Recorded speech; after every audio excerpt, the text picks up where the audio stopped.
Hello all, this is lab 2, that is functions with limits in MATLAB.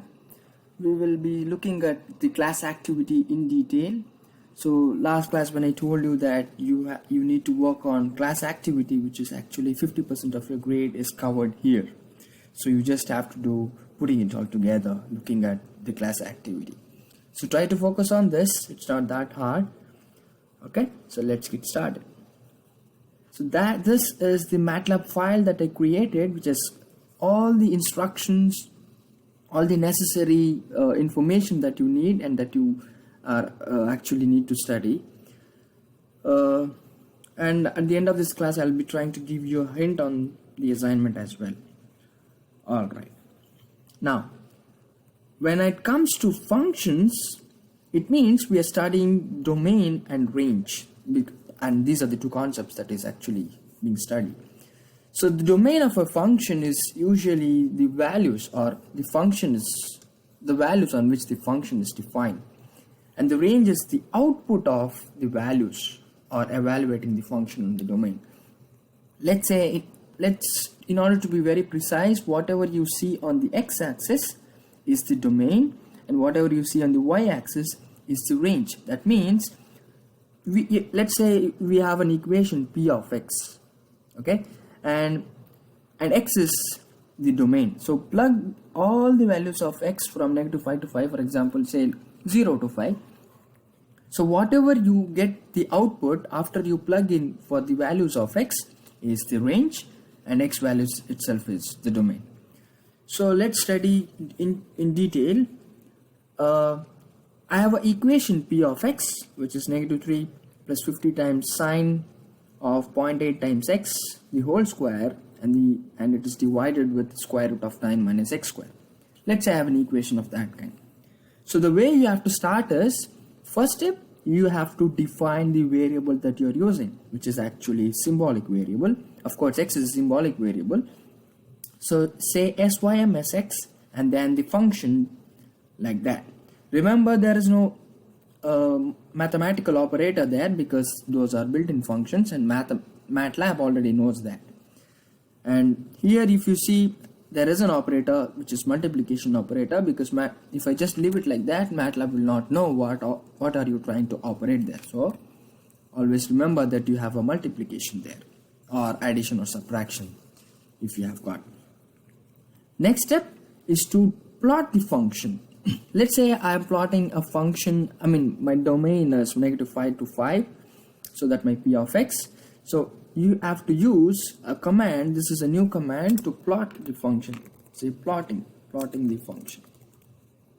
So to plot the function, you have to use easy plot and a parenthesis, and then within the parenthesis you have to say what the function you're plotting for. So my function is p of x. If you have a function f of x, you can replace p of x to f of x, then a comma, then you have a comma, then a square parenthesis. Now inside the square parenthesis, you have to define your x minimum, x maximum, y minimum, y maximum with a space. So my x minimum is -5 and my x maximum is +5. Do you see this? And my y minimum is -15, right there. This is -10, and this line is -15, and my y maximum is 50. So that means my range I'm looking out for a function is -5 to 5, and the domain is -15 to 50. Then I'm holding on. So the reason why you hold on is to have two curves on the same plot and the same graph. Let me say graph. So if you have two functions, and if you want those two functions to stick on the same graph, you have to use hold on. Later on, after you plot two functions, you can hold it off. We have just one function, that is fine. I just want to introduce this commands, so I have used that. Imagine if you have two equations, you have to use this hold on and hold off to have two curves on the same graph. Okay, now I'm holding it off there. Oh, I've already held it off there. Okay. Then now in order to cross check whether I have suitable domain, I just simply plug in my values of x. Let's say p of 2.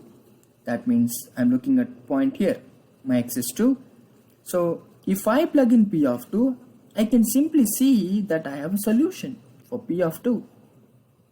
Okay, that is fine. And I've used VPA to convert this kind of complex answer to decimals. And we have seen this command on our first class. Okay, then let's see p of 5. That means I'm plugging in the value of 5 to my function. If you look at carefully, I don't have anything there because my graph stops there. And there is no continuation. That means the number 5 is not in my domain. That means if I plug in x is equal to 5, I see a negative answer with an imaginary part. You see I there, that I is simply an imaginary part. So that means the value 5 is not in my domain. Alright, so far as we have studied what a domain is and what a range is. Range is y and the domain is x. So whatever we have done here is we have just checking whether the interval that I selected, that is -5 and 5, is in the domain of a function or not. That is what I did. Now we can solve equations. I mean, we have seen this solving an equation in our first class using solve command. But we can solve an equation using with a function called mySolver. Okay, we can use this mySolver to solve equation. Now let's see what a mySolver is. Let's look at our lab manual. We have mySolver as a function. So what this function does is it takes the the equation that we have, and it's going to solve us for the roots of x. Okay, we have seen this earlier, but this is a function, and there's a lot of difference between a function and the equation that we use. So to have such kind of functions, what we do is we use something called script. So far what we did was with live script, but now we have to use script. So click on new and then script. Okay, now let's go back and use the function, copy that down and paste it. And you have to save this function in the name of the function itself. Okay, when I say in the name of the function itself, it means my function name is mySolver. So if you simply click on save, MATLAB is directly going to, by default, it's going to save with the name of the function itself, that is mySolver. So save it. I already have this file, so I don't want it now. Okay, now let's go back. You should have this. Okay, let's save it. Let's save. That's okay. I'm going to replace it. Okay, I have it as mySolver.m. Now what I'm going to do is I am going to call that function. So my function name was mySolver. I'm going to call that function, and you open the parenthesis and close the parenthesis. Now inside the parenthesis, I'm going to use the equation 27 minus x cubed greater than or equal to 0, and I'm solving for x. It is just like the solve command. It is as simple as the solve command. Instead of solve, you are using mySolver, where mySolver is a function. And I'm going to plot that down, and if I plot it, I have this kind of graph. So the reason we are doing this is because to introduce a function and to show you that a function can solve equation. So the function of this kind can solve an equation. Okay, it's just basic. So you need to know you can solve equations using mySolver command or mySolver function. All right, let's move on to the next thing in dealing with functions. So far we did domain, range, and we know that we can solve mySolver to solve equations. We can use mySolver to solve equations. Now next step is to know what the intercepts are. Now when I say intercept, there are two things that you must know: y-intercept and x-intercept. So y-intercepts are the points on which the y-axis will have x is equal to 0. So simply plug in x is equal to 0. That is your y-intercept. Now, the x-intercept is when a function itself is equal to 0. So that means your f of x is 0. So you have to find some values of x that makes your function 0. Yes, you heard me right. You have to find the values of x where your function, that is the range, is 0. So f of x is 0. Whereas in y-intercept, you simply have to plug in x is equal to 0. Okay, so let's find y-intercept. To find y-intercept, plug x is equal to 0 in your f of x equation. So I say f of 0, where that means my x value is 0. So when I plug x is equal to 0 to my equation of this kind, I have 7 over 50, which is my y-intercept. And to find x-intercept, we have two methods. Okay, the first method is to plot and just look at it. Now let's plot. We have seen this command, easy plot. Open the parenthesis and close the parenthesis. Then inside the parenthesis, define the function that you wanted to plot, and then the interval. Now when I have two constants, let's say negative 10 to 10, it means x minimum, x maximum.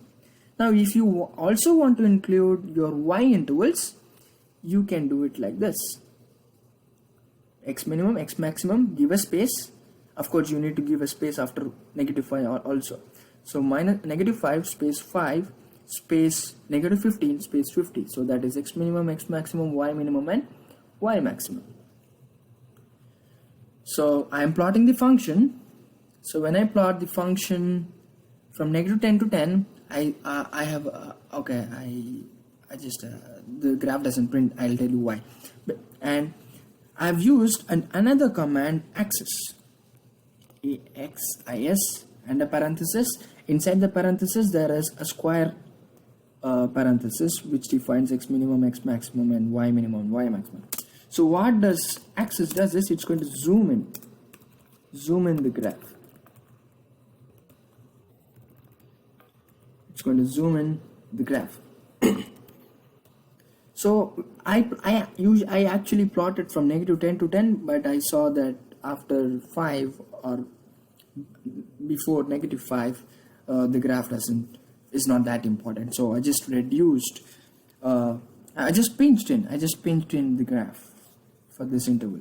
So negative 4 and negative 8, negative 5 and 5, positive 8 and negative 5 and positive 5 is going to have a graph of f of x from negative 10 to 10 like that. So I'm just zooming in this interval. Okay, just look at this. If you don't understand, go back and listen to what I said. So that's one method. Now what do we need to do to find x-intercept is we have to find at what point of x my f of x is 0. So that is my f of x, which is range, and that is my x values. So just watch out, just follow the 0 line. Just follow the 0 line and find out at what, let's say I have my graph is 0 right there.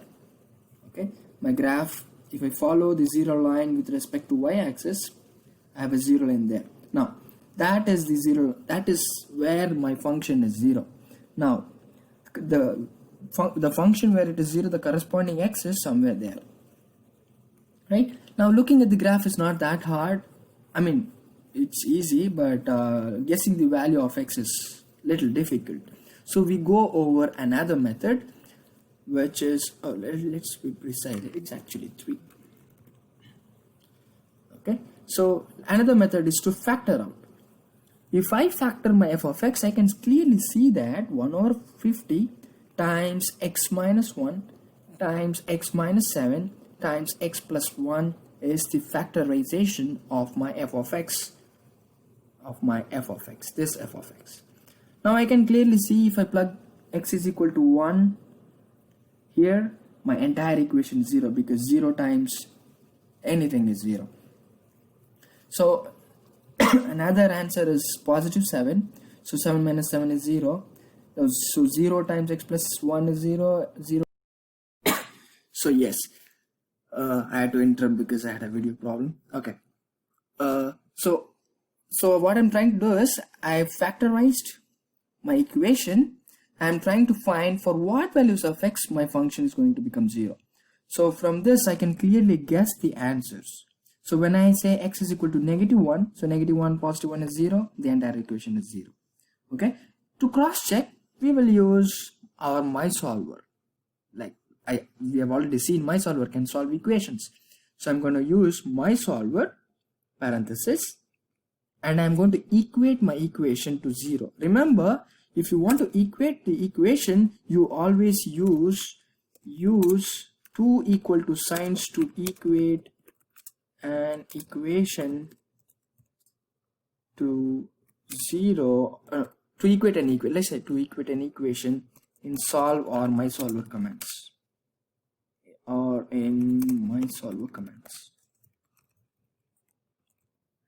Okay, you have to use two equal to signs. So my aim is to find for what value of x my function is 0. So that's what I'm trying to do here, and I'm solving for x. So that is why I have x there. So MySolver f of x equal to 0 comma x.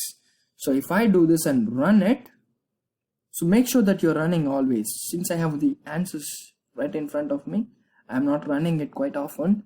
So keep running the code very often as soon as you write something. So if I use that command, if I solve it, I have -1, 1 and 7, which is absolutely true. And we have guessed this before even using MySolver command. So simply plug in these answers, you will obviously see f of x is equal to 0. Okay, that's as far as intercepts are concerned. Okay, now let's move on to range. Now range is the values that is on y-axis, right? So that is the solutions of a function. Okay, so when I say range, we are concerned to find the maximum and minimum values of a function. Okay, let's look at what we have right here. So I've defined the variable and then the function. So my function is x to the 4th minus square root of 1 plus x, and then I'm plotting the function from -1 to +10. Remember that I told you if I have two values right in the square parenthesis, it means I'm just defining x intervals only. So my x interval is -1 to +10. Okay, so now we need to find the maximum and minimum value of a function. I can clearly look at the graph and then decide my minimum value is somewhere there and my maximum value is there. Okay, now in order to confirm, let's simply plug x is equal to 10, because I have a maximum at 10. So if I plug x is equal to 10, my function is of course maximum at that point. You see the graph there? Yes. So I'm just plugging my function is g of x. So I'm plugging my x is equal to 10 in my g function. So g of 10. So if I plug in, I have this answer, 10,000 minus square root of 11. Now I'm going to use VPA as usual to convert some complex answer to decimals. So VPA of g of 10. I can of course use this. We have seen this kind of command. If I say 8, it means 8 significant digits. And I'm going to run it. So I have 8 significant digits. Okay. Now next step is to find minimum value. Of course, if you look at the graph here, the minimum is somewhere there, but I'm not. When you just zoom in and see, now to zoom in a graph, this is what you do. Select the graph and then click at that window. Now if you try to zoom in, just pinch. Yeah, just pinch like you're zooming on a phone. If you zoom in, you see something strange, because there is some point minimum that I found that minimum. That minimum is right here, right there. So the minimum is somewhere in between 0.4 and 0.5 of an x value. So I found that, and what I've done is I've plotted the entire function in for the x interval 0 to 0.7. Of course, I could have used axis to zoom in, just like I did there. But I don't know. I'm not actually worried about my y axis, because I just want looking at x axis where the function is minimum. So that is why I'm plotting it again in different intervals, 0 to 0.7. So when I plot that, I have this equation 0 to 0.7, and now I can clearly see that the minimum of a function is between 0.4 to 0.5. Okay, so now when we in the section of range, we found the maximum and a minimum value of a function. Okay, now let's move on to inequalities of a function. Now when I say inequalities, you're actually comparing two equations. We are comparing the two equations, whether it is greater, lesser, or whether it is equal to, or so on and so forth. So you're actually comparing two equations. That is what the inequality speaks all about. Now let's define the variable x using SYMSX, and I have two functions, s of x and t of x, where s of x is x squared and t of x is sin x times cos sin x. Now, as usual, I'm plotting these two functions. Of course, plotting is very interesting, and who doesn't like plotting? Okay, so I'm plotting using easy plot s of x in the interval -2 and 2. Okay, the reason you don't see -2 and 2 is because I'm just zooming in from -0.5 to 1. That is my x, and -0.5 to 1 on my y. So, and you know how to zoom in using axis command. Okay, so easy plot of s of x, hold on, and the reason why you hold on is because to have two graphs or more than two on the same plot and the same graph. I have two curves, and I want those two curves on the same plot, so that is why I am using hold on. Now, as soon as you hold on, do not forget to hold it off. Okay. Now I'm plotting s of x and similarly t of x, and I'm zooming in. Now if you zoom in, you can clearly see that these two curves are meeting at 2 points, right? That means that is the point, these two are the points where the equations that we have, that is s of x and t of x, are equal. So when this point, let's say x is equal to 0, okay? At x is equal to 0, s of x is equal to t of x. Simply plug x is equal to 0. So 0 times square, 0 square is 0. Sin x is obviously 0. So 0 times cosine x is 0.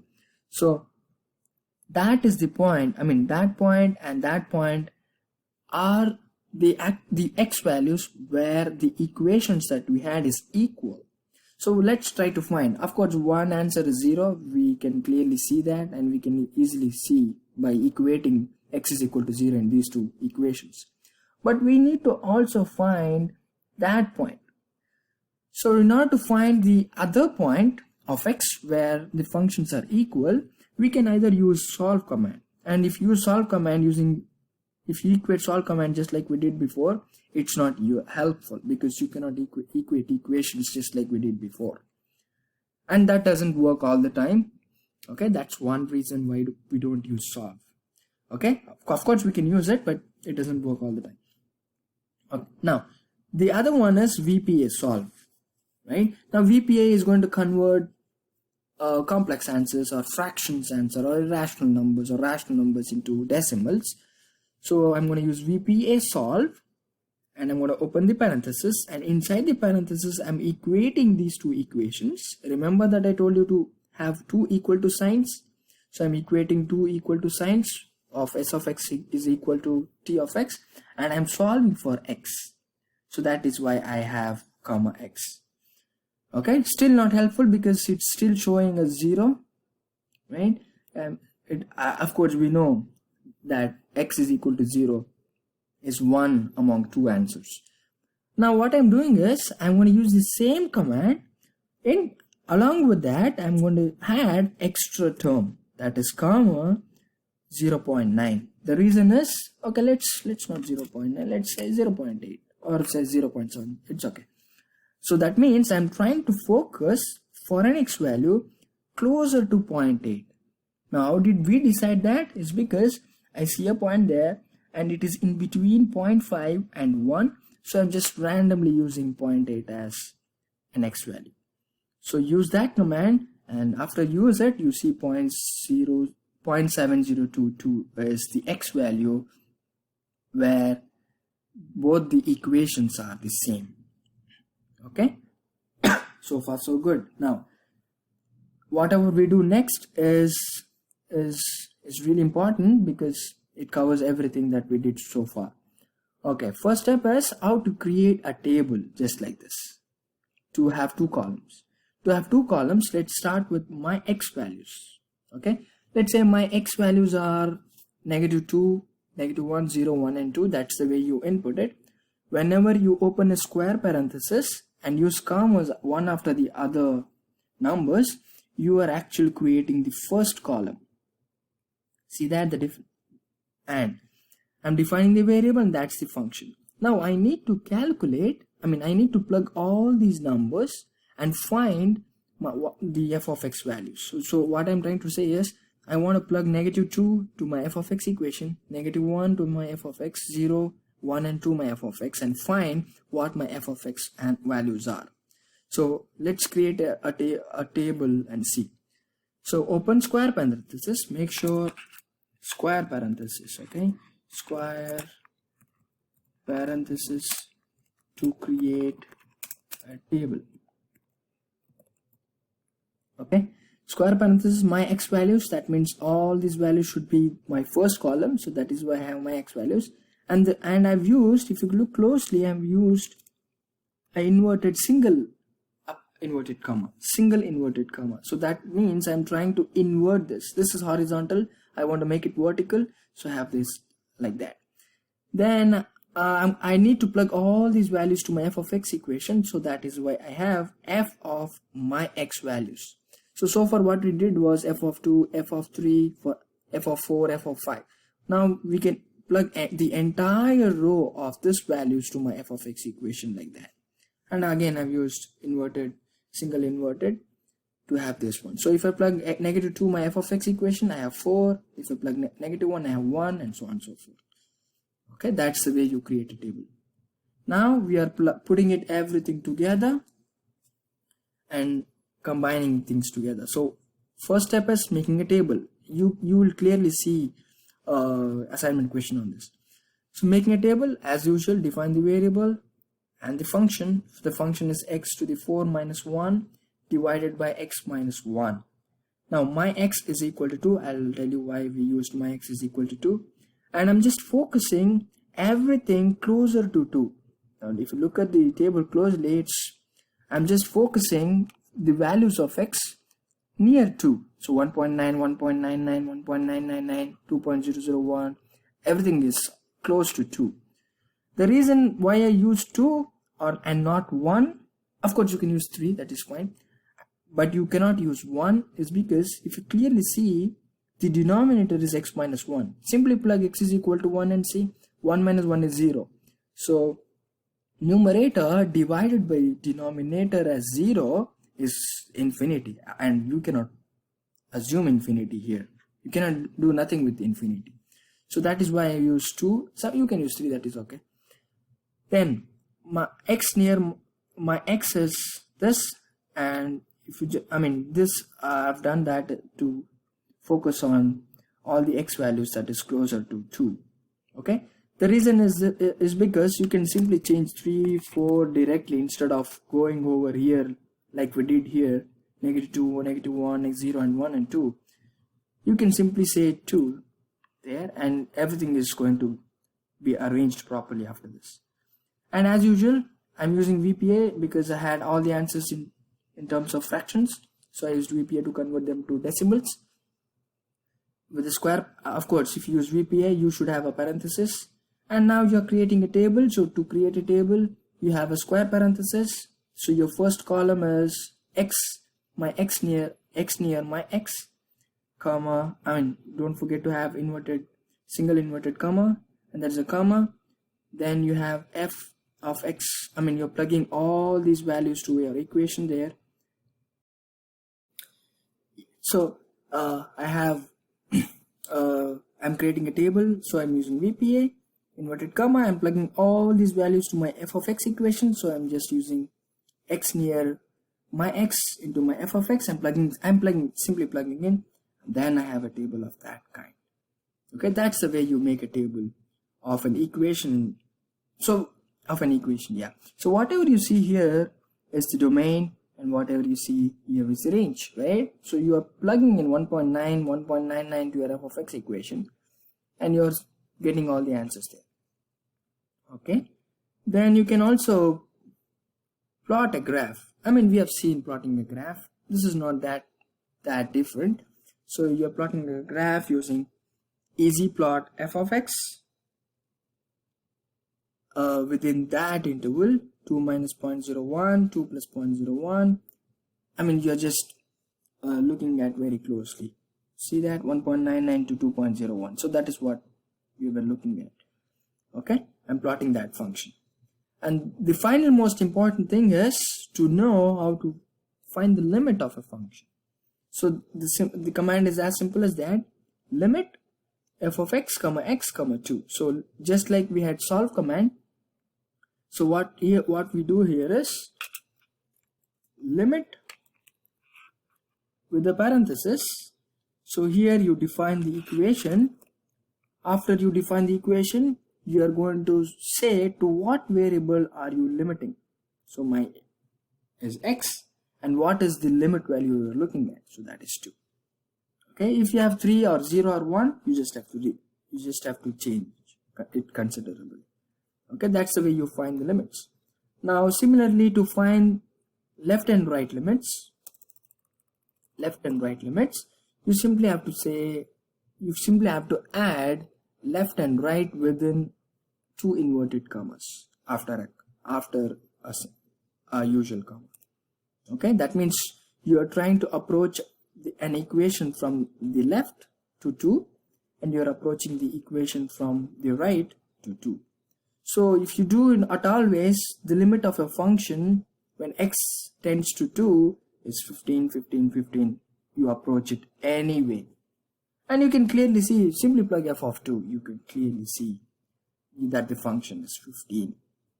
Okay, so try to focus on the last part, and rest of the problems would be easy. Okay, now let's see what we have on the assignment.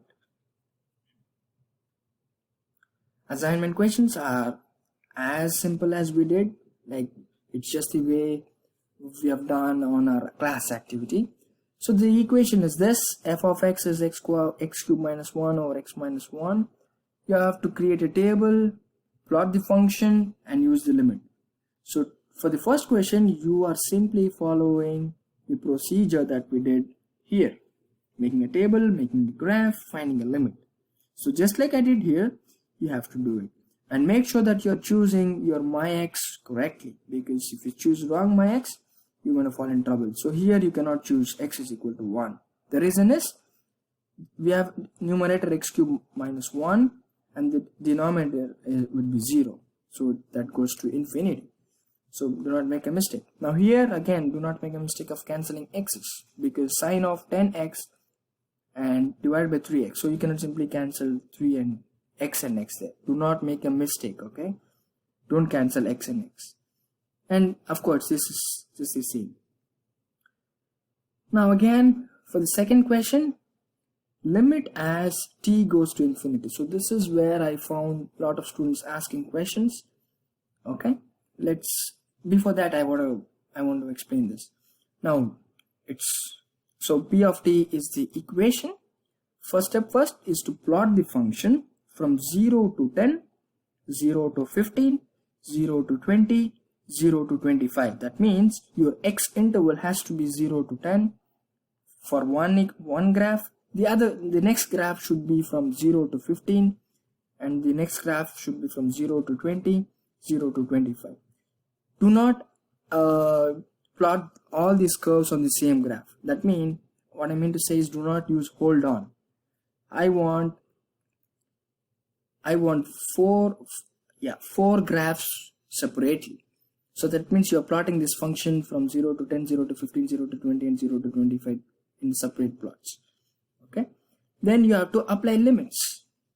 Of course, you don't have to make any graph, any adjustments there.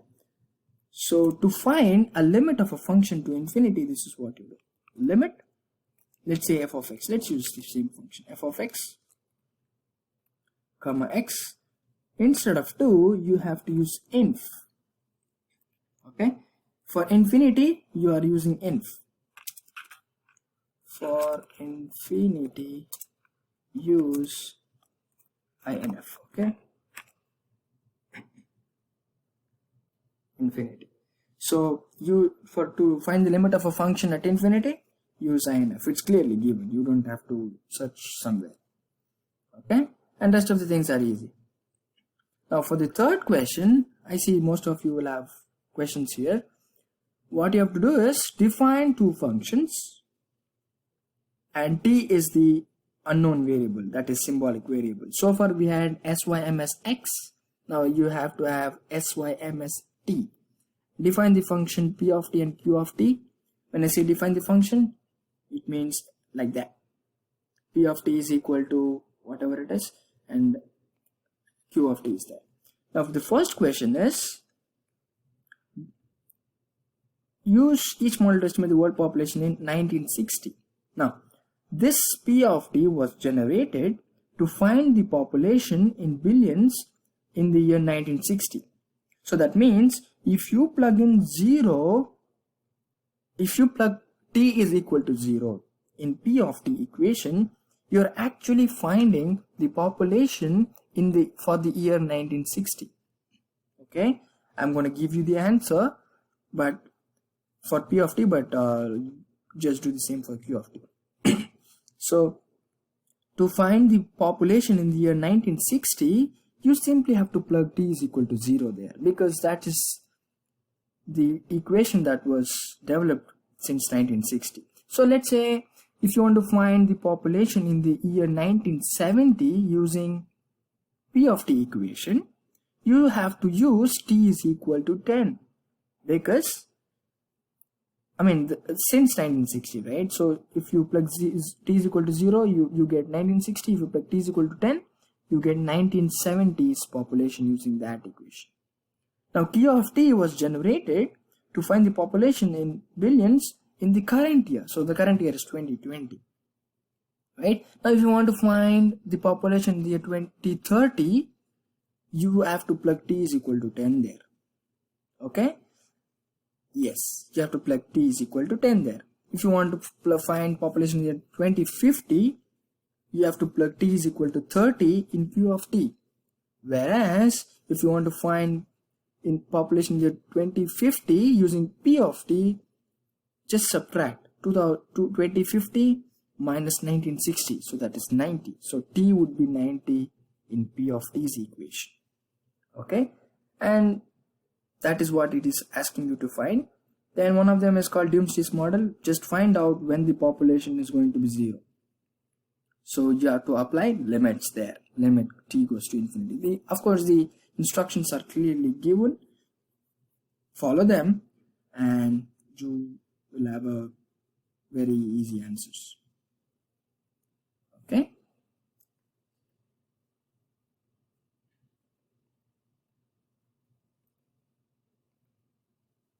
So that's it for today. Let me know if you have any questions. You can use discussion forum. You can also email me, and I'll also fix up a live session if you have questions on this. Stay safe. Thank you.